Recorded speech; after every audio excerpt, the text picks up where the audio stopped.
यत्र तत्र सर्वत्र अपने नियम व्यवस्था के रूप में विराजमान परमपिता परमेश्वर को प्रणाम और आपको यथोचित अभिवादन।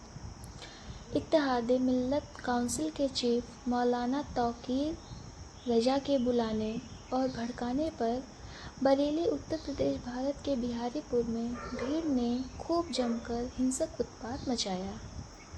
इस हिंसक घटना का मास्टरमाइंड मौलाना तौकीर रजा को माननीय उच्च न्यायालय प्रयागराज ने दोषी माना तथा मौलाना की जमानत याचिका को खारिज करते हुए बेहद तल्ख टिप्पणी भी की। माननीय उच्च न्यायालय ने कहा, गुस्ताखे नबी की एक सज़ा, सर तन से जुदा, सर तन से जुदा का नारा भारत देश की संप्रभुता, अखंडता और संवैधानिक शासन प्रशासन के लिए एक गंभीर चुनौतीपूर्ण सीधा खतरा है तथा विद्रोह भड़काने वाला है। मौलाना तौकीर रजा और उसके फॉलोवरों द्वारा गुस्ताखे नबी की एक सज़ा, सरतन से जुदा, सरतन से जुदा का सामूहिक नारा लगाना भारतीय न्याय संहिता की धारा 152 के तहत एक दंडनीय अपराध है। इतना ही नहीं, माननीय उच्च न्यायालय ने यह भी हिदायत दी कि इस नारे का जिक्र पवित्र कुरान या और किसी इस्लामिक धर्म ग्रंथ में कहीं नहीं मिलता है। और तो और इस्लाम धर्म के संस्थापक हज़रत मोहम्मद साहब की निजी ज़िंदगी से भी इस नारे का कोई संबंध नहीं दिखता। माननीय उच्च न्यायालय की इस तल्ख टिप्पणी को सुनकर मुझे वह वाक़या याद हुआ आया जिसमें एक बुढ़िया नबी के ऊपर कूड़ा फेंकती थी।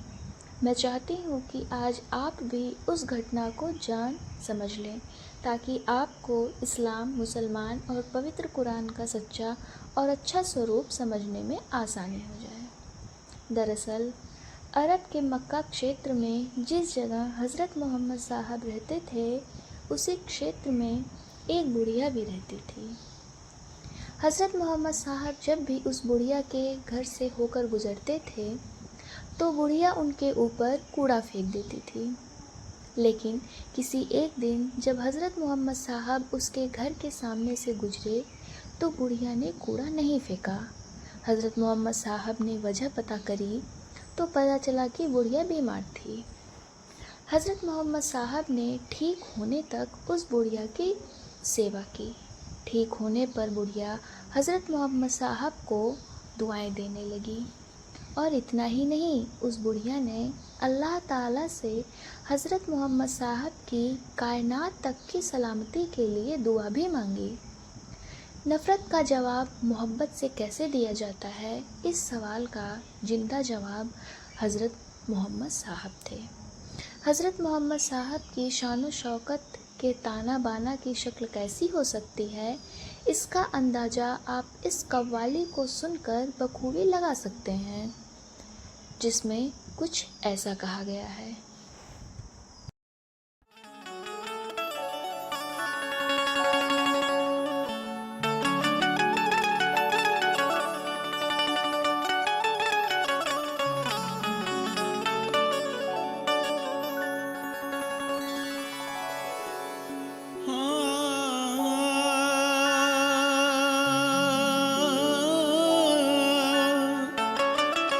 जुबां जब जिक्र सनाए रसूल करती है, सुखन की दाद खुदा से वसूल करती है। सुखन की दाद खुदा से वसूल करती है। इलाज हो न सका जिसका सारी दुनिया में,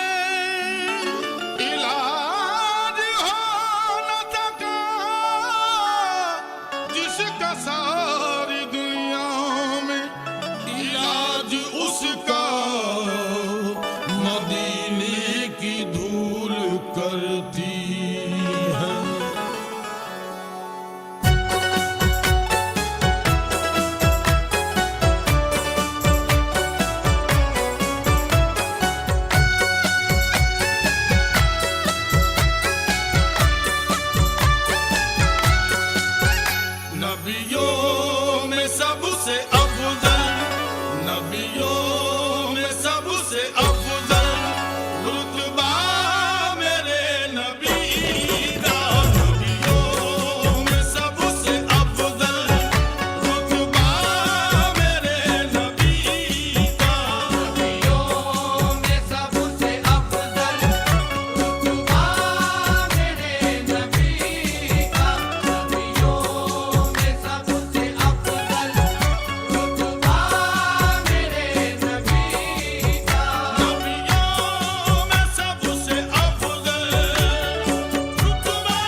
मजाक में एआई से पूछा, मेरा अपना घर कब बनेगा? फिर एआई ने जो बोला, मेरी बॉडी फ्रीज हो गई। तुम्हारी कुंडली में घर का स्ट्रॉन्ग योग है, पर फाइनेंशियल ब्लॉकेज की वजह से डिले हो रहा है। एआई ने ये तब बोल दिया, तुमने पहले भी घर या प्लॉट लेने का सोचा था, पर हर बार लास्ट मोमेंट पे प्रॉब्लम आ गई। ये सुन के सच में शॉक लग गया। फिर एआई ने बोला, क्या मैं घर की योग की रेमेडीज दूं? अपनी डीओबी डालो और अपने घर का हिडन फ्यूचर जानो, फ्री में ट्राई करो।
हज़रत मोहम्मद साहब की शान में पढ़ी गई इस शानदार संगीतमयी कव्वाली से यह साफ पता चल जाता है कि हज़रत मोहम्मद साहब दया, क्षमा, करुणा का जिंदा सबूत थे। तो ऐसे में उनकी इस शान की आड़ लेकर दूसरे लोगों की गर्दन उतारने वाले लोग हज़रत मोहम्मद साहब, इस्लाम, मुसलमान, पवित्र कुरान की शान को कैसे महफूज रख सकते हैं। शायद इसीलिए माननीय उच्च न्यायालय ने गुस्ताखे नबी की एक सज़ा सर्तन से जुदा का नारा लगाने वाले लोगों को अपराधी माना है, जो भारतीय समाज के लिए फ़ायदेमंद और पीड़ित पक्ष के हक में इंसाफ भी है। खैर, यह तो हुई नारा लगाने वाले गुस्ताखों के लिए माननीय उच्च न्यायालय की टिप्पणी की, लेकिन यह सवाल अभी भी बना हुआ है कि जब इस नारे का जिक्र न तो पवित्र कुरान में कहीं है और न ही नबी की ज़िंदगी का वर्णन करने वाली किताब हदीस में है, तो फिर इस नारे का इस्तेमाल इस्लाम और नबी तथा पवित्र कुरान के शान की रक्षा में कैसे होने लगा। गुस्ताखे नबी की एक सज़ा सर्तन से जुदा का नारा एक इस्लामिक नारा कैसे और क्यों बन गया। कुछ कट्टरपंथी इस्लाम धर्म प्रेमी इस नारे को धार्मिक नारा कैसे बना दिया। आपको यह जानने समझने की भी ज़रूरत है कि इस नारे की पैदाइश तब हुई जब पाकिस्तानी पंजाब प्रांत के गवर्नर सलमान तासीर ने 2011 में पाकिस्तानी ईश निंदा कानून की खिलाफत की थी। तो उन्हीं के सिक्योरिटी गार्ड मुमताज़ कादरी ने गोली मारकर उनकी हत्या कर दी थी। गोली मारने से पहले मुमताज़ कादरी ने इस नारे का इस्तेमाल किया था और फिर 2011 में पैदा हुआ नारा आज के भारत में किसी गैर मुसलमान की हत्या करने से पहले खूब इस्तेमाल किया जाता है। अगर कायदे से देखा जाए तो गुस्ताख नबी की एक सज़ा सर्तन से जुदा का नारा कट्टरपंथी इस्लाम धर्म की मूल भावना शांति के खिलाफ है। नबी की शान और शौकत की सुरक्षा में लगे हुए ये तथाकथित इस्लामिक सुरक्षाकर्मी खुद ही हज़रत मोहम्मद साहब, पवित्र कुरान, इस्लाम और मुसलमान की शान में गुस्ताखी कर रहे हैं। गुस्ताखे नबी की एक सज़ा सर्तन से जुदा का नारा लगाने वाले मुसलमान खुद ही बहुत बड़े गुस्ताख साबित हो जाते हैं जब इन्हें हज़रत मोहम्मद साहब के रहमानी बर्ताव की कसौटी पर कसा जाता है। शायद हज़रत मोहम्मद साहब को इस बात का अंदाज़ा पहले से ही हो गया था, इसीलिए उन्होंने हर मुसलमान के लिए पवित्र कुरान पढ़ना फ़र्ज कर दिया था। शायद इसीलिए उन्होंने नमाज पढ़ने के बहाने 5 बार फातिहा पढ़ने का चलन भी बनाया। उन्होंने यह सोचा होगा कि हर रोज़ जब मुसलमान 5 बार नमाज पढ़ने के दौरान फातिहा पढ़ेगा तो शायद वह इस्लाम और पवित्र कुरान की मूल भावना शांति को समझ ही जाएगा। मगर कुछ लोगों को तो अपनी ही शान और शौकत की फ़िक्र लगी रहती है।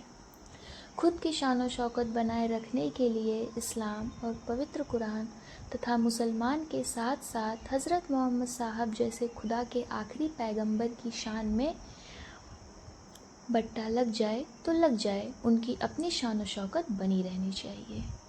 खैर, मैं तो बस इतना ही कहना चाहती हूँ कि यकीनन हज़रत मोहम्मद साहब का नफ़रत को मोहब्बत से जीतने वाला करामाती व्यवहारिक जवाब किसी भी मनुष्य के जीवन को स्वस्थ, सुंदर और सार्थक बनाने में बेहद कारगर टेक्निक साबित हो सकती है।